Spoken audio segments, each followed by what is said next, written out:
Hello students, last video में मैंने आपको डायमेंशनल एनालिसिस करवाया जिसमें हमने कई फिजिकल क्वांटिटीज के डायमेंशंस लिखे और वो लिखे तीन फिजिकल क्वांटिटीज के टर्म्स में। तीन फिजिकल क्वांटिटीज कौन कौन सी थी? मास, लेंथ एंड टाइम। आज हम फर्दर कुछ और आज फिजिकल क्वांटिटीज देखने जा रहे हैं और कुछ और फंडामेंटल क्वांटिटीज मैं आपको बताने जा रही हूँ। फिजिक्स में हम लोग टोटल 7 फंडामेंटल क्वांटिटीज के बारे में बात करते हैं, जिनमें से 3 मैं आपको बता चुकी हूँ। वो 3 फंडामेंटल क्वांटिटीज थी मास, लेंथ और टाइम। आज मैं आपको फर्दर 2 और नई फंडामेंटल क्वांटिटीज बताने जा रही हूँ, जिसमें पहली है टेम्परेचर। टेम्परेचर एक ऐसी क्वांटिटी है जो हम फिजिक्स में बड़े रेगुलरली यूज करने वाले हैं। और दूसरा इलेक्ट्रिक करंट। लास्ट वीडियो में आपको बताया गया कि आपको हर एक चीज को बारे में सोचना है कि वेदर इट इज मास और लेंथ और टाइम, और वो सोच के उसके डायमेंशंस बनाने हैं।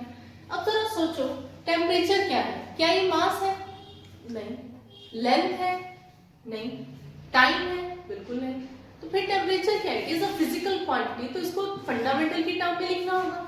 इसका मतलब ये ना मास है, ना ये लेंथ है, ना ये टाइम है। एक्चुअली ये किसी और फंडामेंटल क्वांटिटी से नहीं बना हुआ है, ये खुद ही एक फंडामेंटल क्वांटिटी है। सेम ऐसे इलेक्ट्रिक करंट, वायर में करंट जा रहा है, क्या वो मास है? नहीं है। लेंथ है? बिल्कुल नहीं। टाइम भी नहीं है। इसका मतलब करंट और टेम्परेचर ये दोनों ऐसी फिजिकल क्वांटिटीज हैं जो खुद फंडामेंटल है। इनको आप किसी और की टर्म में नहीं लिख सकते। तो ऐसी जो क्वांटिटीज होती हैं, जो खुद फंडामेंटल क्वांटिटीज होते हैं, इनके यूनिट्स को ही इसके डायमेंशंस मान लिया जाता है।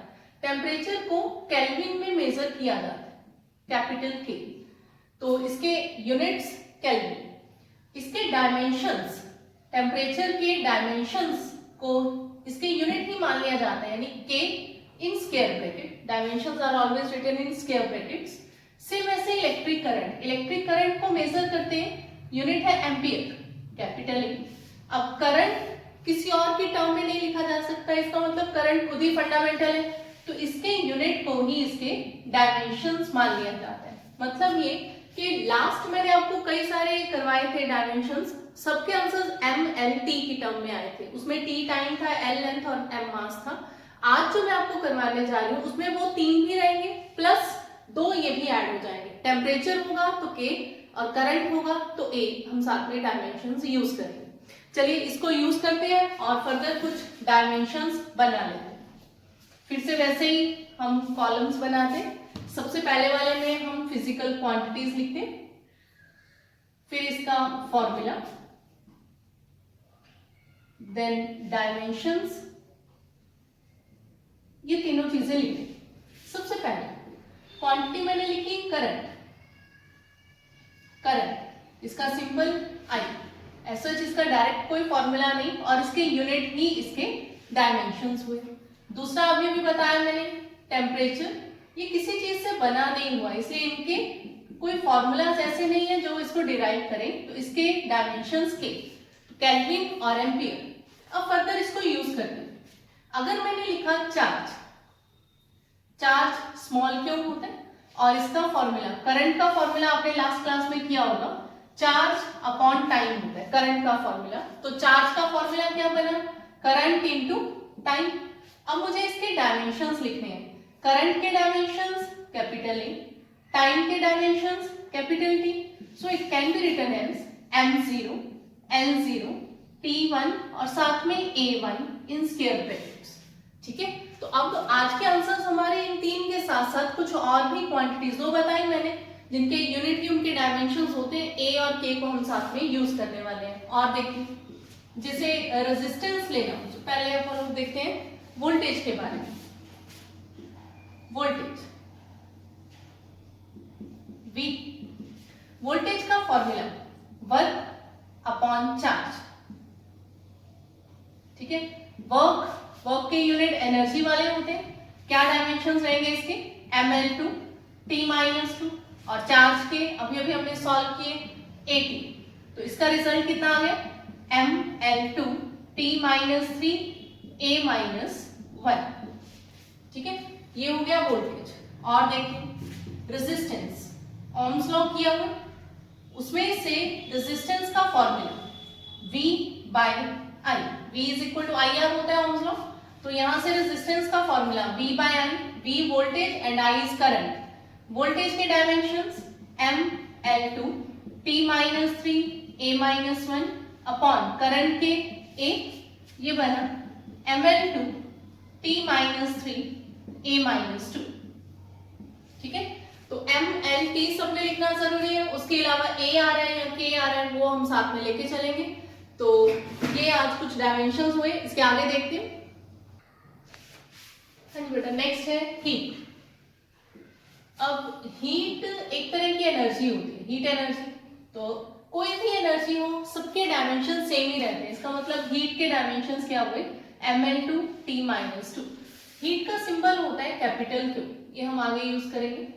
उसके बाद है लेटेंट हीट, इसका सिंबल होता है कैपिटल L। फॉर्मूला जहां से मैं लिखने जा रही हूँ, Q is equal to ML formula है। Q stands for heat, heat energy, M stands for mass and L stands for latent heat. तो लेटेंट हीट का फॉर्मूला अगर मुझे लिखना है, it is Q by M, heat energy by mass. Heat energy के dimensions ML2 T minus 2 और मास के M cancel. तो इसका रिजल्ट मुझे मिल रहा है M0 L2 T minus 2 with square bracket. ठीक है, और देखते हैं स्पेसिफिक हीट, ये आगे टर्म्स आनी है सारी, उसको एक बार सिर्फ इनके डायमेंशंस देखने हैं। स्पेसिफिक हीट का फॉर्मूला होता है S और सिंबल होता है S, और ये जिस फॉर्मूले से बनी है वो ये है। Q का ही फॉर्मूला आगे आपको मिलेगा, Q is equal to SMT। इसमें Q heat energy, M mass and T is temperature here. ये ध्यान रखना, यहाँ T टेम्परेचर है, टाइम नहीं है। तो अगर मुझे स्पेसिफिक हीट का फॉर्मूला लिखना है तो this is Q by M into temperature लिख रही हूँ, T लिखूंगी तो हो सकता है कंफ्यूजन हो जाए। Q के डायमेंशंस एनर्जी वाले ML2 T माइनस 2, मास के डायमेंशंस M और टेम्परेचर, टेम्परेचर के बताया मैंने अभी डायमेंशंस केल्विन, उसके यूनिट ही उसके डायमेंशंस हैं। तो इसका रिजल्ट क्या मिला, M0 L2 T minus 2 K minus 1। ठीक है, तो ये हुए कुछ डायमेंशंस। आगे कांस्टेंट डिस्कस कर रही हूं मैं, गैस कांस्टेंट। गैस कांस्टेंट का सिंबल होता है कैपिटल R। देखिए जरा, गैस कांस्टेंट, इसका सिंबल होता है कैपिटल R। ये एक आपको एक आइडियल गैस इक्वेशन मिलेगी, आगे चलोगे आइडियल गैस इक्वेशन काफी फेमिलियर हो जाओगे इससे। वो होता है PV is equal to nRT। ठीक है, अब एक बार ये सब टर्म्स देख लेते हैं। P इज प्रेशर है, V इज वॉल्यूम है, N is number of moles, and R जो है वो गैस कांस्टेंट और T इज टेम्परेचर है। ठीक है, N ऑप्शनल होता है, इसको मान लेके भी कर सकते हैं। तो ये एक आइडियल गैस इक्वेशन है। यहां से जब मैंने R का फॉर्मूला बनाया तो R का फॉर्मूला बना मेरे पास PV बाय NT। ठीक है, तो ये हुआ गैस कांस्टेंट का फॉर्मूला। इसमें हम सब चीजों के डायमेंशंस फिल करके R का डायमेंशनल फॉर्मूला निकाल लेते हैं। P प्रेशर, प्रेशर के dimensions ML minus 1 T minus 2, V stands for volume here, L3, and number, number के डायमेंशंस नहीं होते, नंबर डायमेंशन लेस होता है, इसलिए मैं n को इग्नोर करने जा रही हूँ। T टेम्परेचर हियर, तो यहाँ हो गया केल्विन। तो इसका रिजल्ट बन रहा है M1 L3 और माइनस 1 दो पावर्स हैं, तो L2 T minus 2 K minus 1 gas constant का डायमेंशनल फॉर्मूला हो। ऐसे ही आगे देखिए, बोल्ट्जमैन्स कांस्टेंट, इसका सिंबल होता है K, स्मॉल लेटर K, और फॉर्मूला होता है gas constant by Avogadro's number. R is gas constant and N is Avogadro's number.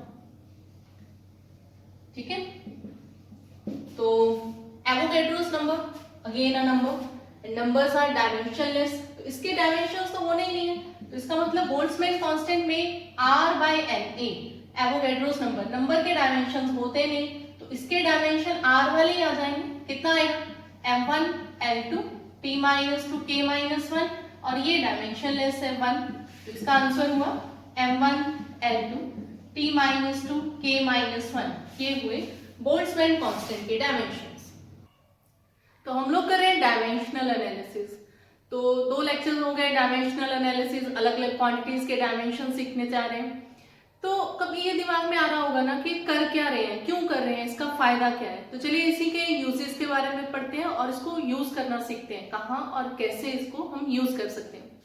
Dimensional analysis के 3 बेसिक यूजेस रहते हैं। पहला है डेरिवेशन ऑफ फॉर्मूलाज। इसमें आपको कोई डेटा गिवन होगा, उसकी हेल्प से आप अलग अलग फॉर्मूलाज डिराइव कर सकेंगे। हम खुद फॉर्मूलाज बना लेंगे डायमेंशंस की हेल्प से। चेकिंग करेक्टनेस ऑफ फॉर्मूला, आपको कोई एक फॉर्मूला दिया हुआ है, आप उसको डायमेंशंस की हेल्प से ये भी चेक कर लेंगे कि ये फॉर्मूला करेक्ट है या इनकरेक्ट है। And conversion of one system of unit into another, मतलब डायमेंशनल एनालिसिस जो है ये हमें एक तरह के यूनिट्स को दूसरे तरह के यूनिट्स में कन्वर्ट करने में हेल्प करते हैं। तो हम ये तीनों चीजें डिस्कस करेंगे। आज फर्स्ट टाइप स्टार्ट करने जा रहे हैं, डेरिवेशन ऑफ फॉर्मूलाज। तो अभी मैं आपको एक फर्स्ट इसका क्वेश्चन डिराइव करना सिखाती हूँ with the help of dimensional analysis. Question है derive formula of energy which depends on mass and velocity. देखिए सबसे पहले इस स्टेटमेंट को ध्यान से समझ के आपको ये देखना है कि किस चीज का फॉर्मूला बनाना है। तो इस क्वेश्चन के अकॉर्डिंगली मुझे फॉर्मूला बनाना है एनर्जी का और सिंबॉलिकली लिखना है। एनर्जी का symbol E। Depends on, energy किन किन चीजों पे डिपेंड कर रही है, मास और वेलोसिटी। डिपेंडेंस के लिए हम ये प्रोपोर्शनलिटी का साइन लेते हैं। Proportionality sign shows dependence. अब वो कैसे डिपेंड कर रहा है, कितना है, वो सारा हम आगे सॉल्व करने जा रहे हैं। तो ये 2 चीजों के ऊपर डिपेंड कर रहा है, मास और वेलोसिटी। इनके भी सिंबल्स ही लिखने हैं। मास का सिंबल हुआ m, वेलोसिटी का हुआ v।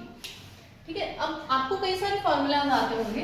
सपोज मैंने एनर्जी का फॉर्मूला लिखा mgh, मैंने एनर्जी का फॉर्मूला लिखा फोर्स इनटू डिस्प्लेसमेंट, मैंने एनर्जी का फॉर्मूला लिखा हाफ mv², है ना। तो कोई भी फॉर्मूला अगर आप लिख रहे हो, कोई भी अलग अलग तरह की एनर्जी है, अलग अलग क्वांटिटीज आ रही हैं, कभी मल्टीप्लिकेशन में है, कभी स्क्वायर है, कभी नंबर है, हो सकता है कोई फॉर्मूला x का y बाय z क्यूब हो, कुछ भी हो सकता है ना। मतलब मेरे कहने का सिर्फ इतना है कि अलग अलग क्वांटिटीज है, मुझे सिर्फ ये पता है कि एनर्जी के फॉर्मूले में मास और वेलोसिटी आ रहा है, कितना आ रहा है, स्क्वायर है, क्यूब है भी या नहीं है। तो पावर्स का हमें पता नहीं है, तो हम खुद ब खुद जिन चीजों के ऊपर डिपेंडेंस है उनकी हम पावर्स कंसीडर करेंगे। फिर से एक बार, क्वेश्चन मुझे कहा गया था एनर्जी का कैलकुलेट करना है फॉर्मूला जो कि इन 2 चीजों पे डिपेंड करे। एनर्जी का सिंबल लिखा, डिपेंडेंस के लिए प्रोपोर्शनलिटी साइन हटाया। जिन चीजों के ऊपर डिपेंडेंस है 2 है, तीसरी भी अगर होती तो हम साथ में पावर खुद बनाते A B C, बिकॉज यही तो आपको कैलकुलेट करना है कि क्या डिपेंडेंस है।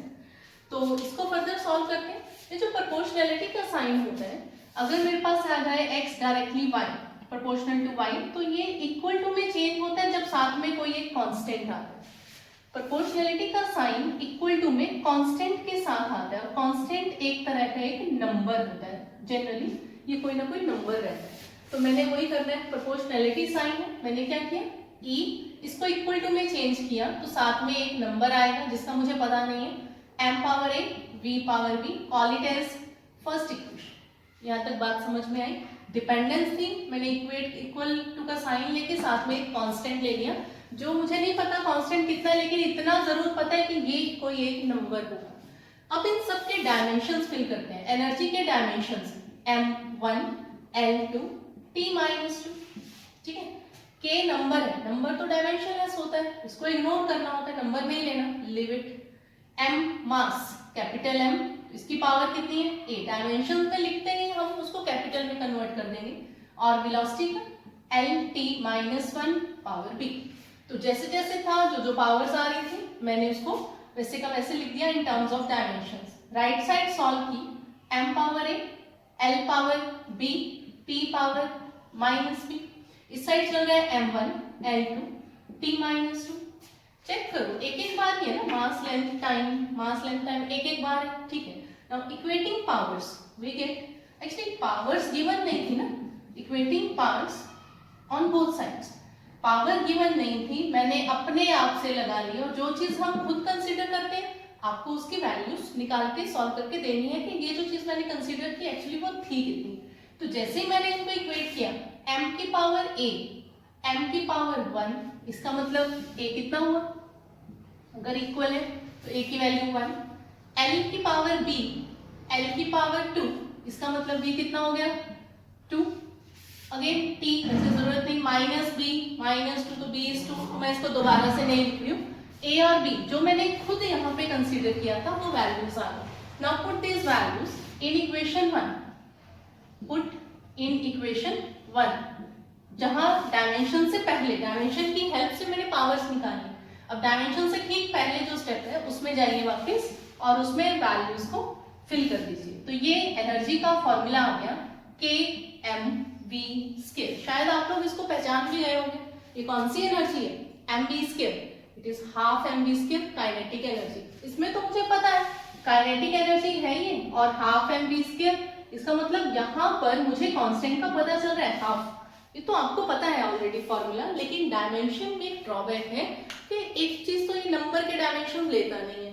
अभी यहाँ k आया, हटा दिया मैंने, क्यों हटा दिया कोई जवाब नहीं, डायमेंशन ऐसे इग्नोर कर दो। एक तो नंबर के डायमेंशंस लेता नहीं है, दूसरा नंबर की आपको पूरे डायमेंशंस में कभी भी कोई इंफॉर्मेशन नहीं मिलेगी। यहाँ k आ रहा है, आपको इन टर्म्स ऑफ k ये आंसर यही छोड़ देना है, आपको k मेंशन नहीं करना। इस क्वेश्चन में पता है आपको k हाफ, लेकिन क्या पता नेक्स्ट क्वेश्चन में नहीं पता हो, पहचान नहीं पाओगे क्या है। तो डायमेंशंस करते टाइम हम अलग से नंबर्स के बारे में बात नहीं करेंगे। डायमेंशन में एक लिमिटेशन है, it can not give information about this constant. ये कांस्टेंट की कोई भी इंफॉर्मेशन प्रोवाइड नहीं करते। नेक्स्ट क्वेश्चन है बेटा, derive formula for centripetal force which depends on mass, velocity and radius. तो सबसे पहले क्वेश्चन ये देखना है कि किस चीज का फॉर्मूला बनाना है, सेंट्रीपिटल फोर्स का। कोई भी फोर्स हो, सिंबल F, ठीक है। डिपेंड्स ऑन, डिपेंड के लिए अभी भी बताया मैंने, डिपेंड के लिए प्रोपोर्शनैलिटी साइन यूज करो। तीन चीजों के ऊपर इस बार डिपेंडेंस बोली हुई है, मतलब फोर्स के फॉर्मूले में तीन चीजें आ रही है, मास, वेलोसिटी एंड रेडियस। मैंने लिखा m, सिंबल्स लिखने होते हैं v और r।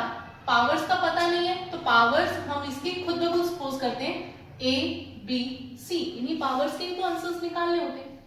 तो यहां तक समझ में आया। फॉर्मूला बनाना था फोर्स का, मैंने लिखा F, डिपेंड्स के लिए प्रोपोर्शनैलिटी साइन, तीन चीजों के ऊपर डिपेंड कर रहा है, तीन सिंबल्स लिख के उनकी पावर्स बना ली a b c। उसके बाद प्रोपोर्शनैलिटी साइन अगर हटाना हो तो आपको इक्वल टू में कन्वर्ट करने के लिए एक कांस्टेंट लेना होता है। Now call this equation as 1। अब इन सब के डायमेंशंस फिल करते हैं। फोर्स के m1 l1 t-2, k number है छोड़ दो। मास के डायमेंशंस लिख रही हूं तो कैपिटल में कन्वर्ट करेंगे, पावर a। वेलोसिटी के lt-1 पावर b।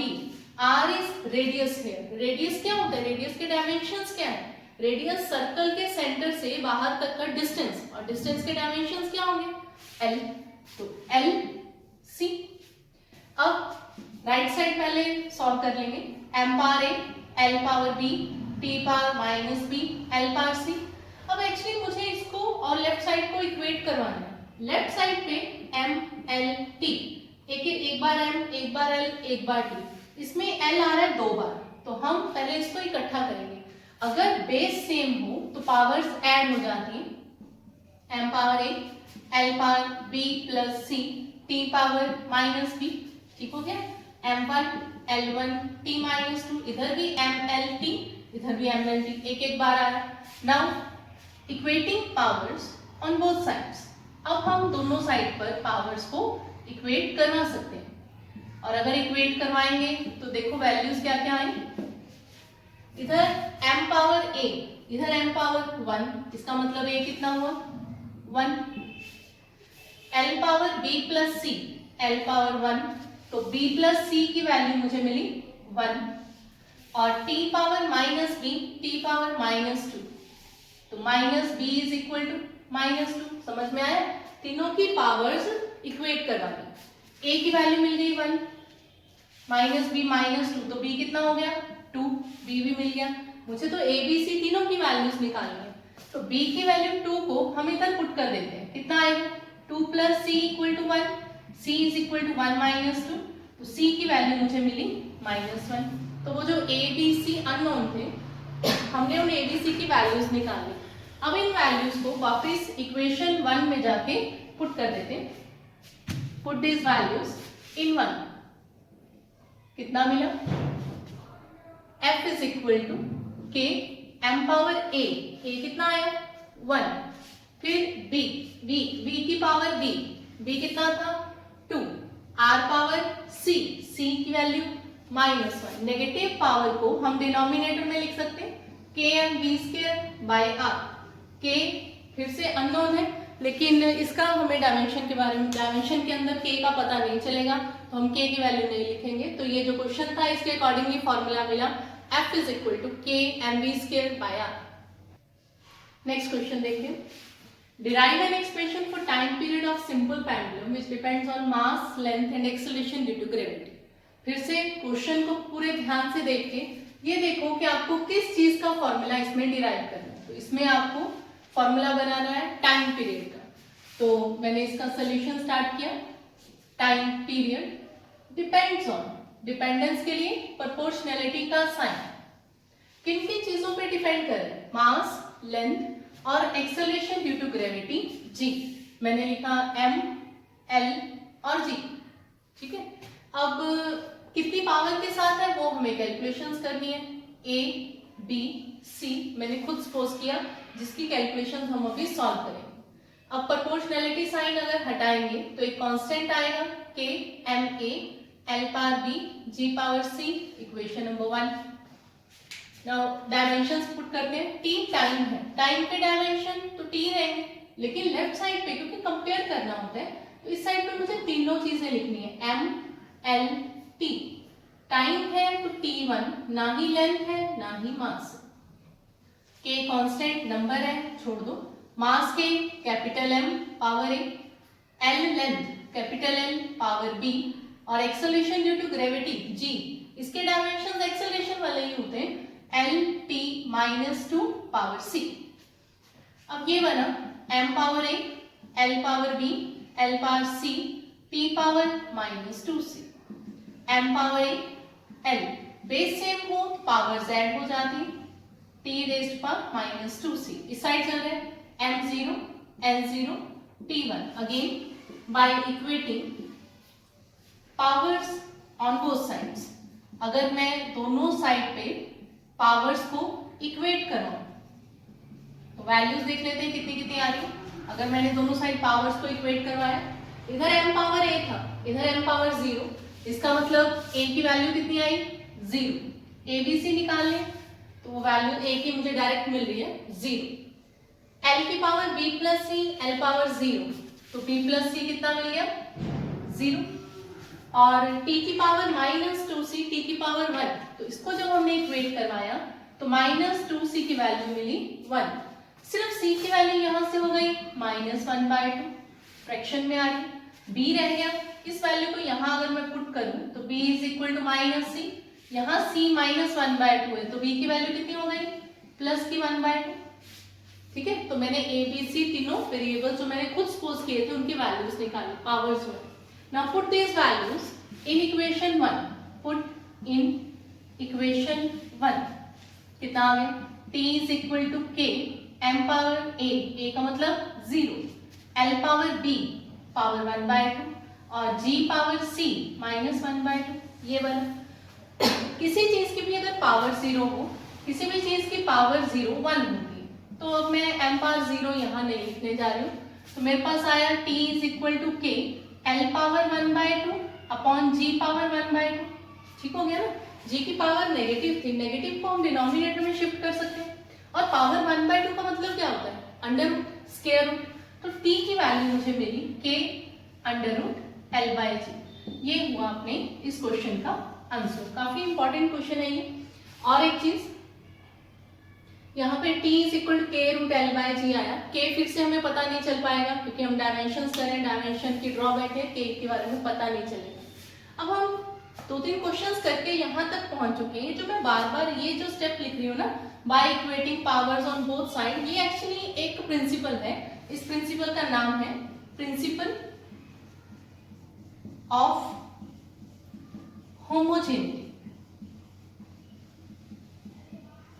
होमो वर्ड मतलब होता है same, geneity, principle of homogeneity. ये प्रिंसिपल ये बोलता है कि अगर ये दो साइड्स इक्वल हैं तो ये इक्वल तभी है अगर पावर्स इक्वल है। बात तो वही है, लेकिन प्रिंसिपल ऑफ होमोजेनिटी का मतलब होता है एक जैसी क्वांटिटीज को ही आप इक्वेट कर सकते हो। मैं m की पावर को m की पावर के साथ ही इक्वेट करवाऊंगी, m की पावर को l के साथ हम इक्वेट नहीं करवाएंगे। आप इसको उल्टा उल्टा भी लिख सकते हो, L0 M0 T1 ऐसे भी लिख सकते थे। तो l की पावर को l की पावर के साथ ही इक्वेट करवाना है, m के साथ इक्वेट नहीं करवाना। तो इसको कहा जाता है प्रिंसिपल ऑफ होमोजेनिटी। इसी के जैसा एक क्वेश्चन हम और ट्राई करते हैं। Derive an expression for frequency. इस बार फॉर्मूला बनाना है मुझे फ्रीक्वेंसी का। फ्रीक्वेंसी का सिंबल होता है न्यू, बहुत बुक्स में आपको एन लिखा हुआ भी मिल जाता है, but it's correct symbol is new like this. Depends on, अब ये फ्रीक्वेंसी किन किन चीजों पे डिपेंड कर रही है? लेंथ एल, मास पर यूनिट लेंथ एम और टेंशन टी। तीन चीजें कौन कौन सी? लेंथ, एम और टेंशन, ए बी और सी। आगे चलने से पहले एक बार मैं इन सबके डायमेंशंस को जरा साइड पे हम देख लेते हैं क्या क्या है। फ्रीक्वेंसी के डायमेंशंस होते हैं t-1, देन लेंथ के डायमेंशंस कैपिटल L, m। अगर तो m होता मास, सिर्फ मास, तो इसके डायमेंशन हो जाते कैपिटल M। बट m क्या चीज है? मास पर यूनिट लेंथ। मास पर का मतलब होता है डिवाइड, मास को लेंथ से डिवाइड करके जो टर्म बनी, this is called mass per unit length है, स्मॉल m। ये है ना, यही मिस्टेक होती है इसमें, capital M bye L।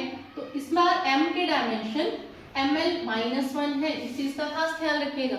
Small m is not mass here, it is mass per unit length. And last one is T, tension. Tension is a kind of force, so it's dimension is ml-T-2। तो ये हर एक term के हो गए dimensions.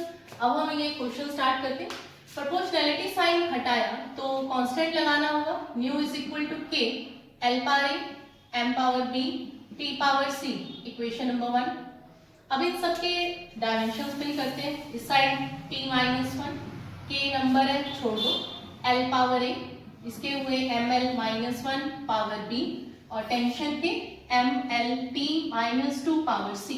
हर एक चीज के dimension लगाए। इसमें एक चीज का ध्यान रखिएगा, जो लेफ्ट साइड है, लेफ्ट साइड पे क्योंकि मुझे इक्वेट करवाना है नेक्स्ट स्टेप पे, तो इसमें मुझे m l t तीनों चाहिए। तो वो चीज नजर नहीं आ रही है, तो मैं m0 l0 खुद ब खुद यहाँ लिख लेती हूँ। ये बना l power a m power b l minus b, हर एक चीज को सेपरेट करके लिख देते हैं। अब लिखना तो मुझे एक एक बार है, एक बार m एक बार l एक बार t, ताकि इक्वेट करवाया जा सके। बेस सेम हो तो पावर्स को ऐड कर सकते हैं। m दो बार आ रहा है, पावर हो गई b प्लस c, l एक बार दो बार तीन बार, l तीन बार मिल रहा है, a minus b plus c और t की पावर -2c। इस साइड चल रहा है m0 l0 t-1 हो गया। अब फिर से by equating powers on both sides या फिर by using principle of homogeneity. मैंने दोनों side principle of homogeneity use किया, मतलब पावर्स को इक्वेट करवाया। m की power b plus c, m की पावर 0, तो b प्लस c किसके इक्वल आया? 0 के। फिर a l की power a minus b plus c, इधर l की power 0, a minus b plus c equal to 0। और लास्ट पावर t की -2c और -1, तो -2c हो गया -1 के इक्वल। यहाँ से c की वैल्यू मुझे मिल रही है 1/2, एक काम हो गया। c की वैल्यू 1/2, मुझे a b c तीनों की वैल्यूज कैलकुलेट करनी है। अगर c की वैल्यू मिल गई तो यहाँ से b मिलेगा -c, b is equal to -1/2। अब कौन रह गया? a रह गया। a में वैल्यू फिल करते हैं। a minus b plus c 0 था, मैंने इसको लिखा a इज इक्वल टू, इन दोनों को दूसरी साइड पे शिफ्ट कर देते, b माइनस लिख सकते हैं, वैल्यूज फिल कर देते हैं। b की वैल्यू -1/2, c की वैल्यू 1/2, तो -1/2 -1/2 इज -1। तो ये मेरे पास a की वैल्यू भी आ गई -1। ठीक है, a b c तीनों आ गए। अब इसको इक्वेशन नंबर 1 में पुट कर देते हैं। तो a की वैल्यू -1, a की वैल्यू -1 आ रही है, b की -1/2 आ रही है और c की वैल्यू 1/2 आ गई। अब इन तीनों की वैल्यूज को हम इक्वेशन नंबर 1 में पुट कर देते हैं। Put this values in equation 1। तो देखते हैं क्या फॉर्मूला बना। Frequency is equal to k L power a L power -1 M power b -1/2 T power c 1/2। ठीक हो गया। अब बस इसको थोड़ा एडजस्ट कर लेते हैं। फ्रीक्वेंसी के जिस चीज की पावर नेगेटिव है उसको मैं डिनोमिनेटर में शिफ्ट कर देती हूँ। इन दोनों की पावर नेगेटिव है, टी की पॉजिटिव है, टी ऊपर रहेगा, बाकी दोनों चीजें डिनोमिनेटर में शिफ्ट। एल पावर -1 डिनोमिनेटर में गया तो एल पावर 1, एम पावर -1/2 था तो प्लस का 1/2 हो गया। 1/2 मतलब स्क्वायर रूट, तो ये बना k/l √t/m। ये हुआ फ्रीक्वेंसी का फॉर्मूला इस कैलकुलेशंस के अकॉर्डिंग। ठीक है बेटा, तो ये मैंने आज आपको डायमेंशनल एनालिसिस को यूज करके फॉर्मूलाज डिराइव करने सिखाए। इसकी प्रैक्टिस करिएगा। नेक्स्ट वीडियो में इसकी बाकी की प्रॉपर्टीज, बाकी यूजेस हम डिस्कस करेंगे।